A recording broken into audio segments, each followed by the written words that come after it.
మన ప్రధానమంత్రి నరేంద్ర మోడీ గారి పరిపాలనలో 11 ఏళ్ల పరిపాలనలో భారతదేశం వికసిత భారత్ అయిపోయిందంట.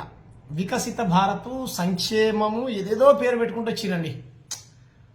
ఈ మన హైదరాబాద్ కేంద్రంగా పార్లమెంటు, మన మల్కాజ్గిరి పార్లమెంట్లో ఈటల రాజేంద్ర మీటింగ్ పెట్టిండు.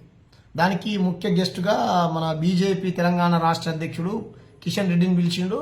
ఓబీసీ మోర్చా అధ్యక్షుడు, జాతీయ అధ్యక్షుడు ఉన్నాడు కదా, లక్ష్మణ్ గారిని పిలిచిరు.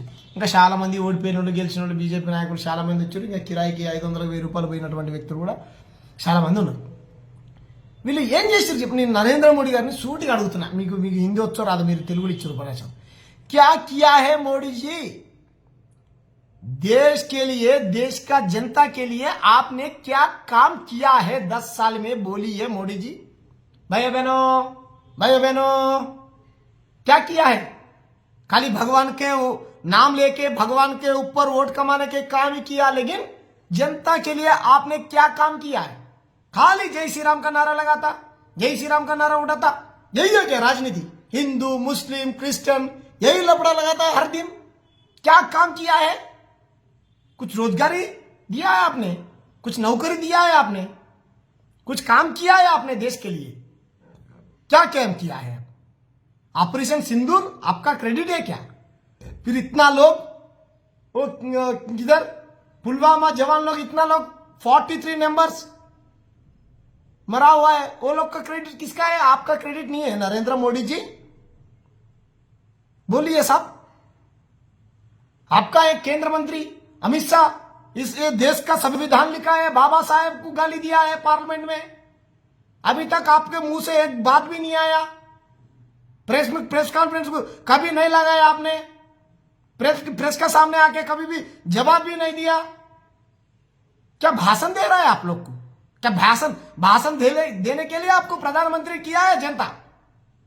क्या काम किया है देश को, जनता के लिए आपने? बोलिए मोदी जी। राम मंदिर थोड़ी आपने बनाया, कुछ नौकरी आपने दिया है, नया नौकरी दिया है।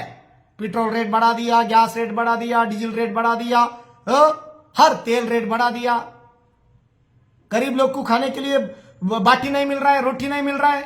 क्या काम किया मोदी जी आपने जनता के लिए? बोलिए, यही सवाल पूछ रहा हूं आपको। 10 साल में विजय क्या विजय हो? मणिपुर में इतना अत्याचार हुआ, कभी गया मणिपुर आपने? पंजाब की किसान लोग इतना लफड़ा किया, वो लोग का बात कभी सुना है आपने? कभी भी नहीं सुना। क्या काम किया? जनधन खाता खोलो, धन सुबह तक साथियों पैसा डालूंगा 15 लाख। किधर से डाला है मोदी साहब? नहीं डाला, अंबानी अदानी को डाला है, गरीब लोग को थोड़ी डाला है आपने। किधर डाला है? हिंदू, मुस्लिम, क्रिश्चियन, यही लफड़ा लगा के देश में राजनीति चला रहा, बस यही है राजनीति। इसको बोलते राजनीति। क्या किया है मोदी साहब? मैं यही सवाल आपको पूछ रहा हूं, जवाब दो मेरे को, जवाब दो मोदी साहब। आपको तेलुगु नहीं आता, इंग्लिश नहीं आता, जो देश में इतना राष्ट्रभाषा, कौन सा राष्ट्रभाषा में नहीं आता? आपको आता है हिंदी, गुजरात, उसी लैंग्वेज में आप भाषण देता है, पूरा बिल्डअप मार लेता, फोटो निकाल लेता। इतना लोग मरा है फ्लाइट एक्सीडेंट होके, वो लोग का पेरेंट्स इतना रो रहा है, आप लोग जाके फोटो निकालता। आपका क्या फोटो निकालने के लिए आपको प्रधानमंत्री बनाया? गरीब लोग से इतना दुख से मर रहा है, आप लोग को फोटो चाहिए? समुद्र में जाके बॉटल उठाता, नीचे कैमरा लगा के, डीएसएल कैमरा लगा के फोटो लगाता, यही है क्या? क्या काम किया है मोदी जी आप जनता के लिए? बोलिए। माटाडतारा మీరు బీజేపీలు? ఏం మాట్లాడతారు? నరేంద్ర మోడీ వికసిత భారత్, ఏడ వికసిత భారత్? ఏడ అభివృద్ధి చెందింది?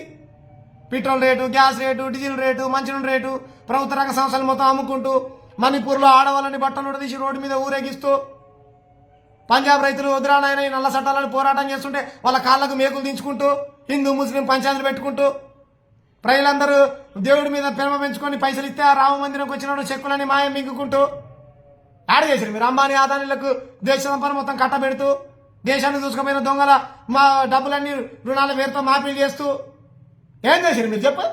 రోడ్లు వేసినట్ట. పటాన్చేరు నుంచి సంగారెడ్డి దాకా వేసిన రోడ్డు మేమే అన్న, బాలనగర్ నుంచి నర్సాపూర్ దాకా వేసిన రోడ్డు మాదే అన్న, వరంగల్ హైవే మేమే వేసినాం. ఆడేసినాం హైవే 100 రూపాయలు మేము పన్నులు కడితే దాంట్లో నుంచి 43 రూపాయలు మాకు ఇచ్చి మిగతా 57 రూపాయలు దొబ్బుకొని పోతూ మాకు ఇచ్చినవా? ఇస్తే మరి ఎందుకు అట్లే? మా బయ్యారం ఫ్యాక్టరీ ఏమైంది? కాచిపేట కోచ్ ఫ్యాక్టరీ ఏమైంది? మా నవోదయ పాఠశాలలు ఎన్ని ఇచ్చారు మీరు? మా గిరిజన యూనివర్సిటీ ఎందుకు ఇవ్వాలి మీరు? మా ప్రాజెక్టులకు ఎందుకు జాతీయ హోదా కల్పిస్తలేరు? మా జాతరకి ఎందుకు ప్రాధాన్యత ఇవ్వట్లేరు? చెప్పు. అక్కడే పుష్కరాలా? ఇక్కడ కాదా? మా సమ్మక్క సార కదరా ఆసియా ఖండంలో అతిపెద్ద జాతర. ఎందుకు కేటాయించండి నిధులు? రాష్ట్ర ప్రభుత్వం కేటాయిస్తుంది కదా. ఏం మీరు చేసింది ఏం చెప్పు? సన్నబియ్యం ఇచ్చిరా? పొలిటిషియన్ నాగేశ్వరరావు గారు అద్భుతంగా చెప్పారు. సన్నబియ్యం అనకండి మీరు ఇంకోసారి. సన్నబియ్యం మీరు ఇస్తే మరి మీ బీజేపీ పాలిత రాష్ట్రంలో సన్నబియ్యం ఎందుకు ఇవ్వట్లే? చెప్పురి. వికసిత భారత్ అంట, దేశం రాకెట్ దూసుకపోతుందంట. సిగ్గు అనిపిస్తుంది కొంచెం కూడా మీకు? బీజేపీ నాయకులు, ఎమ్మెల్యేలకు, ఎంపీలకు సిగ్గు. మీ చెప్పులు మీరే తీసుకొని కొట్టుకోరి. సిగ్గు అనిపిస్తలేదు మీకు అబద్ధాలు ఆడడానికి? శ్రీకాకుళం ఏజెన్సీ ఏరియాలకు బొండి ఆధార్ కార్డు లేని మహిళలు ఉన్నారు. ఆధార్ కార్డు లేని మనుషులు బతుకుతున్నారు అక్కడ. మంచినీళ్ళు మహిళలు కిలోమీటర్ల దూరం కుండలు తెచ్చుకొని పోయి నీళ్ళు తెచ్చుకుంటా ఉన్నారు. కరెంట్ లేదు, ఏం లేదు వాళ్ళకు. రేషన్ కార్డు లేదు. రేషన్ కార్డులు ఇచ్చినట్టు కొత్త యాడికెళ్ళి ఇచ్చిండా? దేశంలో యాడికెళ్ళి ఇచ్చిండు? ఏం చేసింది చెప్పు మీ నరేంద్ర మోడీ? 11 ఏళ్ళు మళ్ళీ విజయోత్సవ సిగ్గనిపిస్తలే. విజయోత్సవ సభలు పెట్టుకోవడానికి మీకు ప్రతి దానికి కాంగ్రెస్ పార్టీ. మీకు ఉచ్చొచ్చిందా? ఉచ్చెక్కి వచ్చిందా కాంగ్రెస్ పార్టీ? నెహ్రూ, గాంధీ, రాహుల్ గాంధీ, ఇందిరాగాంధీ, జిన్నా, ఇంకెవరో వీళ్ళ పేర్లు. కాంగ్రెస్ పార్టీల మీద బురదేయడం తప్ప మీరు చేసిన పని ఏంటో చెప్పు. 11 ఏళ్ళలో ప్రతి దానికి కాంగ్రెస్ పార్టీ, ప్రతి దానికి. అరే కాంగ్రెస్ పార్టీ వాడు పెట్టినటువంటి ప్రభుత్వ రంగ సంస్థలు బొచ్చడు ఉన్నాయి. వాడు కట్టినటువంటి ప్రాజెక్టులు బొచ్చడు ఉన్నాయి. స్కాములు చేసినోడు, స్కీములు చేసినోడు, తిన్నోడు, తాగినోడు. 70 ఏళ్ళ స్వతంత్ర భారతంలో 50 ఏళ్ళ కాంగ్రెస్ పార్టీ చేయనంత పరిపాలన మన ప్రియతమన ఆడ ప్రియతమ ప్రధానమంత్రి నరేంద్ర మోడీ దూసుకుపోతాడు. ఆడ దూసుకుపోతాడు. ఎవ్వరికి రక్షణ లేదు. ఈ దేశంలో దళితుల పరిస్థితి అయితే అసలు చెప్పాల్సిన అవసరమే లేదు. ఇక ఉత్తరప్రదేశ్లో రోజుకొక హత్య. ఎన్ని అట్రాసిటీలు. మణిపూర్లో అయితే ఆడలకు రక్షణ లేకుండా పోయింది. నిన్నగా మొన్న ఆంధ్రప్రదేశ్లో కూటమి ప్రభుత్వం ఏర్పడలేదో ప్రవీణ్ పగడాల గారిని పట్టబడి బుద్ధి చంపేసి ఆయన తాగి చచ్చిపోయిందని క్రియేట్ చేశారు. విచారణ సంస్థలు కూడా అవే ఆధారాలు బయటపెట్టింది. అవే దాని మొత్తం విచారణ సంస్థలు మనం చూసినాం కదా. యశ్వంత్ వర్మ అనేటువంటి ఒక జడ్జే న్యాయాన్ని నమ్ముకున్నాడు. మీరు ఏం చేస్తారు? ఆదివాసులు, గిరిజనులు బతుకుతున్నటువంటి ఏరియాలలో అడవులను మొత్తం ఖాళీ చేయించి అక్కడ నక్సలైట్లు ఉన్నారని వాళ్ళని చంపించి ఆపరేషన్ కగారు పేరు మీద వాళ్ళని చంపాలి. ప్రజా సంఘాలు, మానవ హక్కు సంఘాలు వీళ్ళందరూ పోరాటం చేస్తుంటే వాళ్ళకి అర్బన్ నక్సలైట్లను ముద్రేయాలి. అడిగిన వాళ్ళందరికీ దేశద్రోహి అనాలి. మీరు దేశభక్తులు మీరు చేసింది చెప్పుర్రా? ఒక్క ప్రాజెక్టు మీరు కట్టించి చెప్పుర్రా? కాశ్మీర్ నుంచి కన్యాకుమారి దాకా ఒక్క కొత్త ప్రాజెక్టు మీరు కట్టించి చెప్పుర్రి? కేంద్ర ప్రభుత్వ సంస్థను ఏదైనా పెట్టి 10 మందికి ఉద్యోగ ఉపాధి అవకాశాలు కల్పించింది మీరు చెప్పుర్రు ఏదైనా ఉంటే? ఏం చేయలే. సమాసాలు వేసుకొని బతకమంటాడు నరేంద్ర మోడీ. మీ సమాసాలు వేసుకొని బతుకుతా నువ్వెందుకు ప్రధానమంత్రికి? ఇక నువ్వు కూడా మీ సమస్యలు ఎత్తావు, నువ్వు దిందురా కొనుక్కొని మా దగ్గర. ఏం చేసినావు చెప్పు నరేంద్ర మోడీ గారు? నీకు అర్థం కావాలని నాకు వచ్చినా హిందీలో చెప్పిన. నాకు హిందీ వచ్చినా నేను పూర్తిగా మాట్లాడడం నేను నేర్చుకోను. నేను చెప్పు. స్వచ్ఛమైన తెలంగాణలో యాసల భాషలు చెప్తా. చెప్పు ఏం చేసినావు చెప్పు. ఆ పనికి మాలిన బండి సంజయ్ మీ ఓడు ఉండేటోడు ఈ తెలంగాణలో పెట్టనటువంటి పంచాయతీ లేదు. మసీదులను కూల్చేస్తా అంటే మన దేశంలో ఉన్నటువంటి చాలా మీ గుజరాతీ వ్యాపారం చేసుకున్నటువంటి బింగో లేకపోతే హల్దీరామ్ గిల్దీరామ్ ఇవన్నీ అరబ్ కంట్రీలకు ఎక్స్పోర్ట్ అయ్యేటి అవన్నీ బంద్ అయిపోయినాయి తెలుసా? పడిపోయింది. ఆ వార్తను మీరు బయటికి రానియలే. అరబ్ కంట్రీలలో కొట్టలేరు. మస్కట్, దుబాయ్, కువైట్లలో మన మసీదులను కూల్చేస్తాను పనికి వాళ్ళ బీజేపీ నాయకుడు. ఆ దేశంలో వీళ్ళ కంపెనీలో ఎందుకు కొనాలో కొనలే. ఆ ఫ్యాక్టరీలలో పనిచేసుకునేటువంటి 100 మంది ఉపాధి కోల్పోయారు తెలుసా? మసీదులను కూల్చేస్తారన్న. మీ నాయకులు చేసేది నరేంద్ర మోడీ గారి ఘనత. ఏం చేసింది చెప్పు నరేంద్ర మోడీ? మరి ఆయన చెప్తాడు. కిషన్ రెడ్డి ఆయన గురించి చెప్పాల్సిన పని లేదు. ఇక 100 సార్లు చెప్పిండు. కేసీఆర్ చెప్పిండు, రేవంత్ రెడ్డి చెప్పిండు. వీళ్ళు కట్టు మీకు సిగ్గనిపిస్తలే కొంచెం కూడా? ఈడ బుట్టి, ఈడ పెరిగి, ఈడ గాలి పీల్చి గుజరాత్లో సంక నాకడానికి వాళ్ళ బూట్లు పాలిష్ చేయడానికి. వాడు మీ దాంట్లో ఉన్న నాయకుడు కూడా బ్రిటిష్ వాడిని బూట్లు అట్టండి నాకిండు. ఆ బ్రిటిష్ వాడిని బూట్లు నాకినట్టు మీరు గుజరాత్లో బూట్లు నాకు సిగ్గు అనిపిస్తలే మీకు కొంచెం కూడా?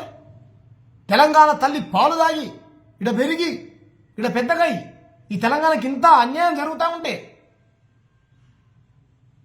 ఏమైనా చేసిందా 2 తెలుగు రాష్ట్రాలకు నరేంద్ర మోడీ గారు? విడిపోయిన తర్వాత వాళ్ళకి ఏమైనా ప్రత్యేక హోదా ఇచ్చిండా? ఆంధ్రప్రదేశ్లకు ప్రత్యేక ప్యాకేజ్ ఇచ్చిండా? అమరావతి కట్టుకోవడానికి ఇంకేమైనా ఇచ్చిండా? ఏమైనా సపరేట్ నిధులు కేటాయించిండా? ఏం చేసిండు చెప్పు? రోడ్లు వేసిండా? దాని నుంచి రోడ్లు వేసిండు. 43 రూపాయలతో రోడ్లు అవుతాయి. మరి మా మిగతా పైసలు ఆడిపోతున్నాయి, మా 7 రూపాయలు ఆడిపోతున్నాయి. ఎన్ని 100 కోట్లు తెలుసా? మేము కడతలే, పన్నులు కడతలే, మేము ట్యాక్సులు కడతలే. ఆడిపోతున్నాయి మా డబ్బులు. చెప్పుర్రి బీజేపీ నాయకులు, చెప్పుర్రి. మీకు చెప్పుకోవడానికి చరిత్ర లేదు. స్వాతంత్ర ఉద్యమంలో మీరు లేరు, తెలంగాణ ఉద్యమంలో మీరు లేరు. ఓకేనా? ఈ సౌత్ ఇండియాకి అన్యాయం జరుగుతుంటే మీరు క్వశ్చన్ చేయరు. మీరు ఉన్నారు? మీరు హిందువులకు రక్షణ. హిందువులకు రక్షణ? ఈ దేశంలో 100% ఉన్నటువంటి పేదోళ్ళు ఎవరు? హిందువులు కాదా? మరి వాళ్ళ పేదరికాన్ని 11 ఏళ్ల నుంచి నరేంద్ర మోడీ గారు ఎందుకు నిర్మూలించలేకపోయాడు? పేద హిందువులకు ఎందుకు ఉద్యోగాలు ఇవ్వలేదు? పేద హిందువులకు ఎందుకు ఇల్లు కట్టియలేదు? పేద హిందువుల యొక్క ఆడపిల్లలపైన అత్యాచారాలు జరుగుతుంటే ఈ నరేంద్ర మోడీ గారు ఏ రోజున ప్రెస్ ముందుకు వచ్చి ప్రెస్ మీట్ పెట్టిండా? మరి ఎక్కడ రక్షణ ఉన్నాడు ఈయన? అంబానీ ఆదాని వాళ్ళ కొడుకుల బిడ్డలు పెళ్ళిళ్ళు పోతాడు. అవసరమా? పోయి మంచిగా బిర్రుగా తునకలు తిని కమ్మగా నీళ్ళు తాగి వచ్చిండు. ఆయన వచ్చిన రోజే కదా ఆడపిల్లలకు ఉత్తరప్రదేశ్లో అత్యాచారం. ఏం చేసిండు మీ నరేంద్ర మోడీ గారు చెప్పు? పాకిస్తాన్ పోయి బిర్యానీ తిని వచ్చిండు. వచ్చిన తెల్లారే పుల్వామాలో 43 మంది జవాన్లు చచ్చిపోయాడు. మళ్ళీ ఆపరేషన్ నేను ఆపా సింధూర్ అని అన్నాడు. భారత జవాన్లు ఆగ్రహంతో రగిలిపోతూ పాకిస్తాన్ మీద ఎక్కడ ప్రతీకారం తీర్చుకోవాలని వాళ్ళు మన జవాన్లందరూ కొట్లాడుతుంటే ట్రంప్ గాని మాటిని యుద్ధాన్ని విరమించుకొని మళ్ళీ మొదలు పెడతాడని వీళ్ళు ఎప్పుడు మొదలు పెడతారు చెప్పు? బండి సంజయ్ ఎప్పుడు మొదలు పెడతాడు చెప్పు? పవన్ కళ్యాణ్ చెప్పండి. మీ నోటితో చెప్పించింది కదా దేశంలో మన పతారం మొత్తం దిగజారిపోతుంది, మళ్ళీ మొదలు పెడతామని చెప్పురని నరేంద్ర మోడీ గారు పాస్ చేస్తున్నారు కదా మీరు మెసేజ్. మళ్ళీ మొదలు పెడతారట అని మీరు మీడియా ముందుకు వచ్చి చెప్పింది ఎప్పుడు మొదలు పెడతారో చెప్పుర్రి. మేము భారత జవాన్లతో కలిసి మేము కొట్లాడతాం పాకిస్తాన్తో, మేము నరేంద్ర మోడీ గారు దీపమని చెప్పండి. ఏడున్నారు అయ్యా మీరు? నాకు అర్థం కాదు. ఏం చేసిరు చెప్పు? మీరు పావుల పైసా పని చేయలే. మీరు పావుల పైసా పని చేయలే. ఈ దేశ ప్రజల రక్త మాంసాలని తిని తాగేటువంటి దరిద్రులు మీరు. ఏం పని చేయలే. మీరు నరేంద్ర మోడీ గారు ఎంత తొందర దిగిపోతే అంత మంచిది. మీరు హిందూ ముస్లిం పంచాయతీ పెడపోతే కనీసం వార్డు నెంబర్ కూడా గెలవడు తెలుసా? వార్డు నెంబర్ కూడా గెలవడు. మీరు గెలవడా ఎంఏ కూడా గెలవరు. మీరు పొద్దున్న లేస్తే కాంగ్రెస్ వాళ్ళ మీద బురద వేయడం తప్ప. వాళ్ళది మైనార్టీ పార్టీనా, మీది మెజార్టీ పార్టీనా? మరి మెజార్టీ ప్రజలకు ఏం చేశారు చెప్పు? మీరు ఒక్క పని చెప్పుడు చేసిన పని. ఈ గురించి నువ్వు మాట్లాడి నా నోరు పోతుంది, గొంతు పోతుంది సంవత్సరాల తరబడి చెప్పి. కానీ మీరు మాత్రం హిందూ ముస్లిం పంచాయతీ పెట్టి ప్రజల్ని చంపుకుంటూ అధికారాన్ని చేజించుకోవడంలో సక్సెస్ అవుతుర్రా. గ్రేట్. మా ప్రజలకు సిగ్గులేదు. దండం పెట్టాలరా నాయన మీకు.